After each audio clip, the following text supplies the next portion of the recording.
Merhaba arkadaşlar, Beril'in Hünerleri YouTube kanalıma hoş geldiniz. Bugün sardunya çiçeğinin bakımı ve çoğaltılması ile ilgili kısa bir video hazırlamak istedim sizlere arkadaşlar. Bildiğiniz gibi sardunya görüntüsü ve kokusuyla evimizi süsleyen hemen hemen herkesin çok sevdiği harika bir çiçek. Özellikle balkonlarımızda harika bir görüntü sergiliyor. Farklı farklı türleri var arkadaşlar. Mesela şu ceylan gözü sardunyası. Şu var sakız sardunyası. Bu da normal bir sardunya türü. Farklı renkleri bende bu şekilde mevcut. Çoğaltılması çok basit olduğu için her daldan birer tane saksının içerisine gömdüm ve çoğalttım. O yüzden böyle saksının üzerinde farklı farklı renkler mevcut oldu şu an. Ama gördüğünüz gibi birçoğunun çiçekleri hemen dökülmeye başladı. Aşırı derecede sıcaklığı sevmeyen bir bitki arkadaşlar. Ben de Alanya'da yaşadığım için ve evim direkt güneş gördüğü için, sıcaklık da yüksek olduğu için bu şekilde birçok çiçeğin böyle yaprakları hemen kısa bir süre içerisinde dökülmeye başlıyor. Siz de bu özellikle sulama konusuna da dikkat ederseniz çok fazla dökülme sıkıntısı yaşamazsınız. Bakın toprağı oldukça kuru. Özellikle sıcak mevsimde ve Akdeniz bölgesinde oturuyorsanız hemen hemen 2 günde bir sulama yapmanız gerekiyor. Bakın bir gün önce sulamış olmama rağmen gördüğünüz gibi toprak oldukça kuru bir halde. Bol bol sulama gerektiriyor maalesef bizim yöremizde. O yüzden sulamaya dikkat etmediğiniz zaman da hemen bu şekilde çiçekler dökülmeye başlıyor arkadaşlar. Bakın hemen çiçekler dökülüyor. Çiçekler döküldüğünde budama yaparsanız bitkiniz daha verimli olur. Mesela şunun tamamen işi bitmiş artık. Bunu koparıyoruz arkadaşlar. Ne kadar çok budama yaparsanız, bakımını yaparsanız bitkiniz o kadar çok çiçek açar. Bakın gördüğünüz gibi üzeri tomurcuklarla dolu. Şu özellikle alt kısmında kuruyan yaprakları da sık sık temizlemeniz gerekiyor. Çünkü bu alt kısmında çok fazla kuruyan yapraklar biriktiğinde bitki alt kısımlarında sürekli yavrular verdiği için bunların kuru yapraklar gelişmesine engel olacaktır. O yüzden sık sık bunları hem budama yapmalısınız hem de kuru yaprakları temizlemeniz gerekiyor arkadaşlar. Çoğaltılması da bir o kadar basit. Hemen şuradan bir tanesini çoğaltmak için size göstermek istiyorum. Bak, sardunya çok çabuk tutan bir bitki. Bakın üzerinde çok fazla yavru var. Herhangi bir tane dalını kırıp çoğaltmak için dikmeniz yeterli olacaktır. Üzerinde çok çiçek olmayan bir dal olursa bitki daha hızlı köklenir arkadaşlar. Buna dikkat edebilirsiniz.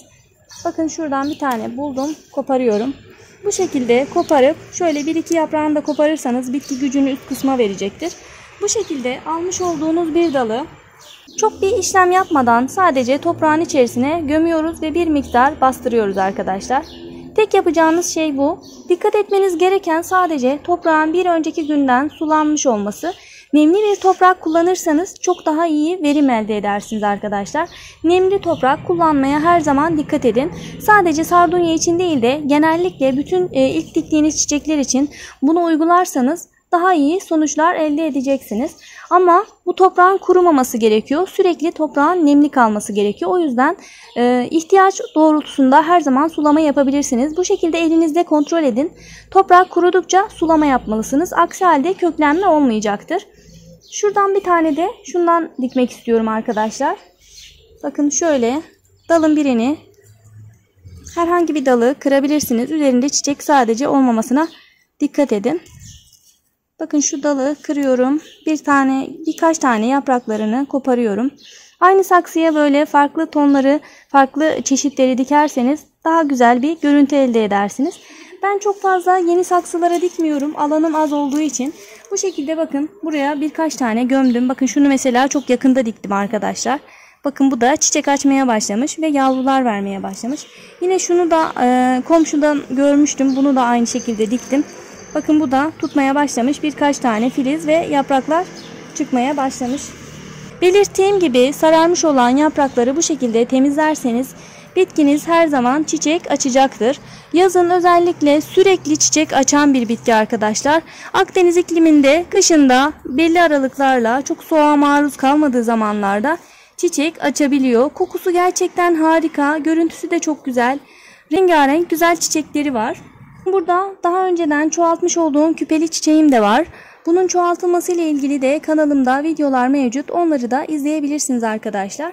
Besin konusuna da değinecek olursak bitkinize belli aralıklarla evde hazırlayabileceğiniz bitki besinlerini verebilirsiniz. Hazır bitki besini kullanmanıza gerek yok. Hatta sardunyalar çok fazla besine de ihtiyaç duymaz. Evde hazırlayacağınız besinler fazlasıyla yeterli olur. Özellikle çiçeklerin daha büyük ve güzel açması için yumurta kabuğuyla besin takviyesi yapabilirsiniz. Kanalımda onun videosu da mevcut. Yukarıdaki linke tıklayarak buna da ulaşabilirsiniz arkadaşlar. Ayrıca muz kabuğuyla yapacağınız bitki besini de potasyum açısından çok zengin olduğu için potasyum da özellikle çiçeklerin bol bol çiçek açmasını sağlıyor. O yüzden muz kabuğuyla yapabileceğiniz bitki besinleri de bitkinize çok fayda sağlayacaktır. Bunu da kullanmanızı tavsiye ederim arkadaşlar. Bu dikmiş olduğunuzu da sulamayı ihmal etmeyin. Toprak kurumasın. Şimdi diktikten sonra da bir miktar sprey ile sulama yapabilirsiniz ama nemli toprağa diktiyseniz aynı günde sulama yapmadan da olur. İhtiyaç doğrultusunda elinizde kontrol edin ve gerekli sulamayı yapabilirsiniz böylelikle. Kurumuş olan yaprakları ve çiçekleri de budayarak bitkinizin daha iyi gelişmesini ve bol bol çiçek açmasını, yavru vermesini sağlayabilirsiniz arkadaşlar. Bugünlük de anlatacaklarım bu kadardı. Videonun faydalı olduğunu düşünüyorsanız beğenmeyi ve yorum yapmayı unutmayın lütfen. Ayrıca çiçek ve bahçe bakımına dair yeni videolardan haberdar olabilmek için kanalıma ücretsiz olarak abone olabilirsiniz.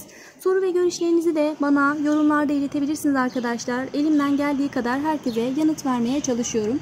Beril'in Hünerleri Instagram hesabımdan da bana ulaşmak isterseniz oradan da ulaşabilirsiniz. Bugünlük de benden bu kadar.